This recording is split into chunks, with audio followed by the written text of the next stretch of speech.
Good morning, everyone. Here we go on the weekend. It's Saturday here in Les Sables d'Olonne, 9 o'clock in the morning, 22nd of October. The month's nearly gone. And it's another nice sunny day coming up. Hope you're having a good weekend. Thanks for all the comments and just where you're coming from. It still is always fun when you see somewhere strange pop up that's someone sitting there watching this. But anyway, always good fun. So before we get into it, I just wanted to talk about the weather generally. Even the entrants are complaining about the trades. So what happened to the traditional trades? That happened. Like it's stronger than we thought, and it's not quite the right direction. They're coming into windward. When I sailed a little mini across the Atlantic last year, and 5 of us were saying the same thing when we're sailing from the Canaries across to Antigua over here, saying what happened to the normal trades. They're a lot stronger than normal, and we'll be having the question and answer sessions sometime today probably. There's about 25 questions or something I'll be answering, and one of them is about the weather. It's a popular topic of conversation. Is it changing because of climate change, global warming, all those different effects? I'm not sure. Maybe it is. But certainly we've noticed a distinct difference in the time it's taken to get from Les Sables d'Olonne at the start down here and around the general area of Cape Town compared to 2018.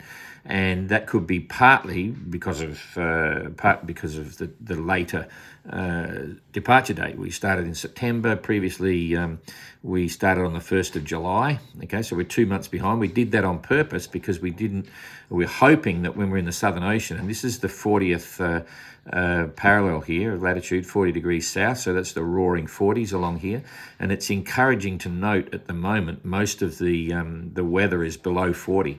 And later on the tracker, you'll see us drop in the no-go zones, and this is our course here, our general course, where the boats will generally head.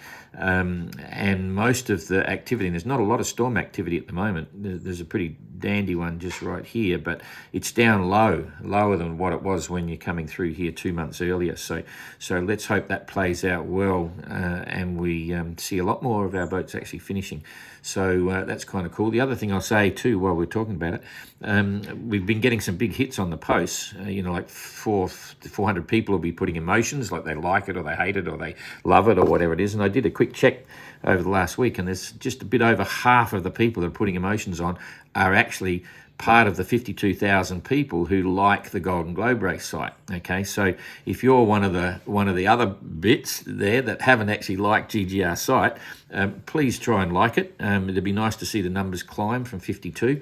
Get up to 60,000 or whatever it is. It shows us who's there and is good for potential partners in the future, and our statistics later on. It's fun also, and we'll talk about that. The countries that are watching, there's a heap of people in Italy watching what's going on, but we don't have any Italian entrants, and America is right behind UK. It's amazing where the growth is happening in terms of following this adventure. Anyway, back to the tracker. So just come back here and get up to what's going on.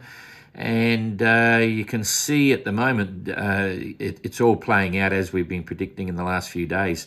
And Simon's even got a little bit of north in his course. Normally when you're doing this, you'd hold to, you wouldn't go above due east because here's Cape Town and you've got to get under the high. But I'm not sure why he's doing that, but he is. And Abolish is doing 6.7 knots, and Simon's doing 6.4 knots. So there's stuff going on. But you look at this and you say, okay, here's the objective, Cape Town, as predicted. If we look back, and I'm only bringing Damien into the picture here because it's part of the game. He was, when everyone was heading south, he was still only 480 miles away from Simon. Okay, so he only managed to pull out 80 miles since Cape Finisterre.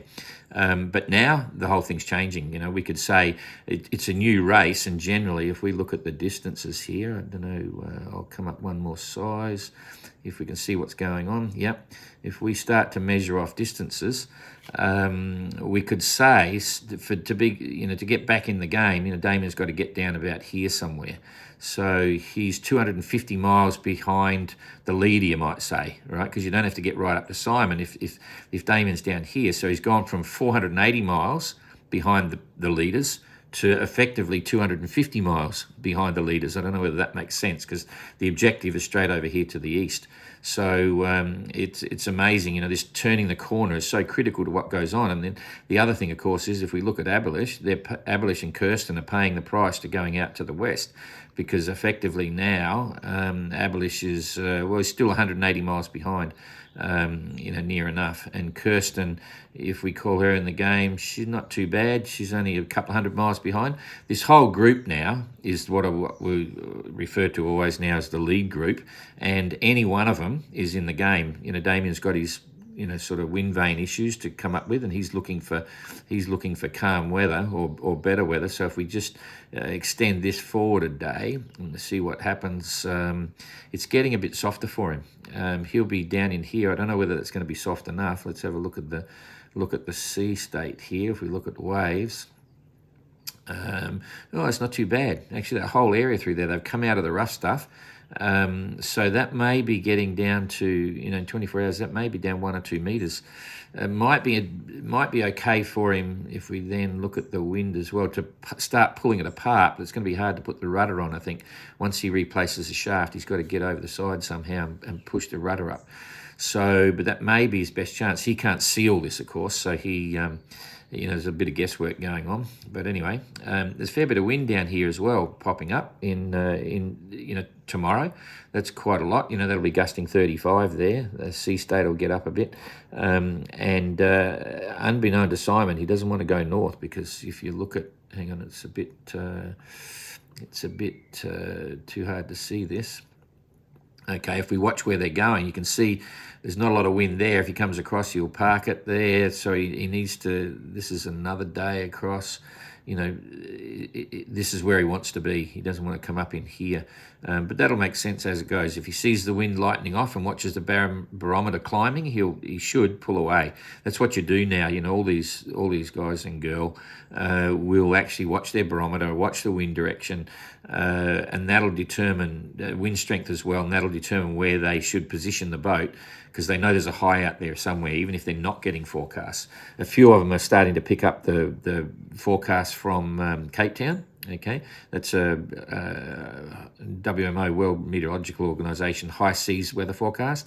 It's just a verbal forecast that tells you where the centers are, what the wind directions are. All of this area is separated into zones, and each of those zones are described. So they can get basic weather information. So that'll help them along the way. And as we progress, that's the 24th, there's the 25th. Going to get tricky again. There's 25s, it's 3 days ahead.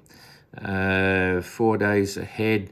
That's not bad. So they've got 4 days of breeze, and it's all looking very favourable for a fast track. In terms of distance from Cape Town, if we go boom, okay, here's Cape Town, a couple of 1,000 miles, about 2,000 miles. Generally, we say in ocean passage planning for these boats, about 1,000 miles a week, so it's still 2 weeks away. So that puts the lead boats in maybe the 7th. So we'll be waiting a week before they get there. And then, in the next 8 to 10 days, we should get a bunch of them through.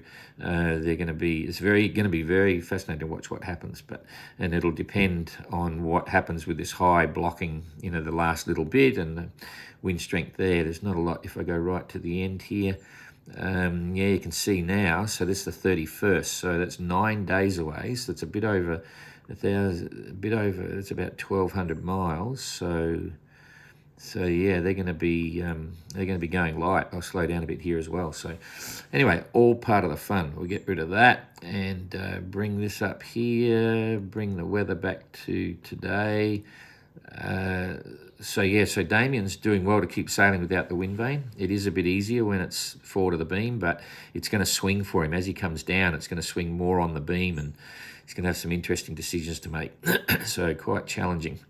So Tapio, happy as he's really enjoying the moment. He always does. 5.8 knots. He's really having a good time. If you follow his tweets, Pat's doing well, 6.6 knots. Kirsten's doing okay as well, 6 knots. So they're all doing pretty well. They've got a bit of breeze coming behind them. It's Captain Goog, 6.7 knots. He won't be complaining about anything. This is all good sailing. The sea should level down. In fact, we'll just look at the waves, because everyone was complaining. They were not complaining, commenting. Yeah, he's still got a bigger sea back there, so that's still sort of 4 meters. And there's been a few different directions. You can see here the sea state. They're actually very clever, this software program.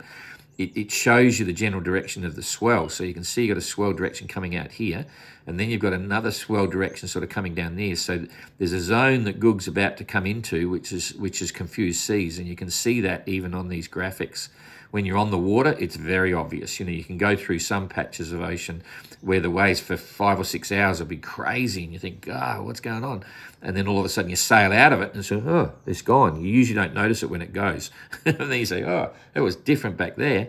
So that's what happens. So you can actually detect the confused state of the seas in different spots on that graphic as well. So anyway, back to the weather. Jeremy, we got his call the other day, 5.3 knots. He's happy. Guy's coming across, 6.1 knots. It's okay. Elliot catching up to Guy, which is kind of cool.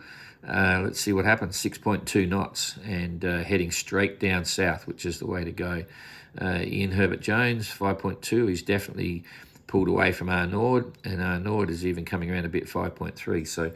So generally, it's a pretty good weekend for these guys and girls, and guys and girl, I should say. I'll be in trouble again. I always say guys. It's a compliment, but it's not for some people. But anyway, change the subject. So have a good weekend, and thanks. We'll try and get the tracker up again tomorrow. It's Sunday. See you.